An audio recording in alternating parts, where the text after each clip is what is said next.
Hi friends, welcome to Renna சமையல். இன்றைக்கி என்ன சமையல் பார்க்க போகிறோன்னா, ரொம்ப சுவையான முளைக்கீரை பருப்பு கூட்டும் கூடவே நெத்திலி கருவாடு தொக்கு தான் பார்க்க போகிறோம். இந்த முளைக்கீரை பருப்பு கூட்டு ரொம்ப சுவையாக இருக்கும். நெத்திலி கருவாடு தொக்கோடு கலந்து சாப்பிட்றதுக்கு ரொம்ப சுவையாக இருக்கும். எளிமையான முறையில் செய்யக்கூடிய பருப்பு கூட்டு நெத்திலி கருவாடு தொக்கு ரொம்ப சுவையாகவும் எளிமையான முறையில் எப்படி செய்கிறதுன்னு வாங்க பார்த்துடலாம். முளைக்கீரை கூட்டு பண்ணுறதுக்கு எண்ணெய் சேர்த்துடலாம். 2 ஸ்பூன் எண்ணெய் சேர்க்குறேன். எண்ணெய் சூடாயிட்டு இதில் கொஞ்சமாக கடுகு சேர்த்துடலாம். கடுகு பொரிய ஆரம்பிச்சிருச்சு. 1 டேபிள் ஸ்பூன் சீரகம் சேர்த்துடலாம்.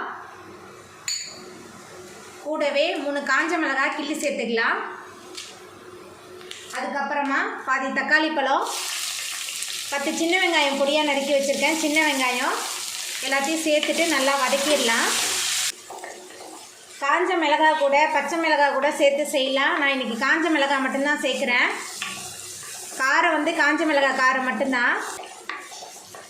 வெங்காயம் தக்காளி நல்லா வதங்கிருச்சு. இப்போ இதில் சுத்தம் பண்ணி பொடியாக நறுக்கி வச்சுருக்கேன் 1 கட்டு முளைக்கீரை சேர்த்துக்கலாம். கீரைக்கு தேவையான அளவுக்கு உப்பு, கொஞ்சமாக மஞ்சத்தூள் எல்லாத்தையும் சேர்த்துட்டு கொஞ்சம் நேரத்துக்கு நல்லா வதக்கிடலாம். கீரை நல்லா வதங்கி வந்துருச்சு. இப்போ இதில் நம்ம வேக வச்ச தோரம்பருப்பு சேர்த்துடலாம். தோரம்பருப்பு வேக வைக்கும் போதே 20 பூண்டு பல் சேர்த்து வேக வச்சுருக்கேன். தோரம்பருப்பு சேர்த்துட்டு நல்லா கலந்து விட்டுடலாம். பூண்டு நிறையா சேர்த்து வேக வைக்கும் போது நம்மளோட முளைக்கீரை கூட்டு ரொம்ப சூப்பராக இருக்கும். பருப்பு சேர்த்துட்டு நல்லா கலந்தாச்சு. எல்லாமே சேர்ந்து நல்லா கொதித்து வரட்டும். பூண்டு நிறையா சேர்த்து செய்யும்போது முளைக்கீரை கூட்டு ரொம்ப சுவையாக இருக்கும். பருப்பு கீரை ரெண்டுமே சேர்ந்து நல்லா கொதித்து வந்துருச்சு. ரொம்ப நேரம் கொதிக்க விடக்கூடாது. கீரையெல்லாம் சேர்த்துட்டு ஒரு கொதி வந்தால் போதும். நம்மளோட சுவையான முளைக்கீரை கூட்டு சூப்பராக ரெடி ஆகிட்டு இப்போ நம்ம அடுப்பை ஆஃப் பண்ணிடலாம். நெத்திலி கருவாடு தொக்கு பண்ணுறதுக்கு எண்ணெய் சேர்த்துடலாம். 3 டேபிள் ஸ்பூன் எண்ணெய் சேர்க்குறேன்.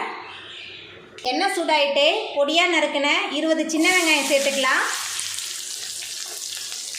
அதுக்கப்புறமா 20 பல் பூண்டு, பாதி தக்காளி பழம், 4 பச்சை மிளகாய் சேர்த்துடலாம். சேர்த்துட்டு எல்லாத்தையும் நல்லா வதக்கிடலாம். வெங்காயம் பூண்டு தக்காளி பச்சை மிளகாய் எல்லாமே நல்லா வதங்கி வரணும். நல்லா வதக்கிடலாம். வெங்காயம் பூண்டு பச்சை மிளகாய் தக்காளி எல்லாமே நல்லா வதங்கி வந்துருச்சு. இப்போ இதில் மசாலா தூள் சேர்த்துக்கலாம். சோம்புத்தூள் 1 டீஸ்பூன் சேர்க்குறேன்.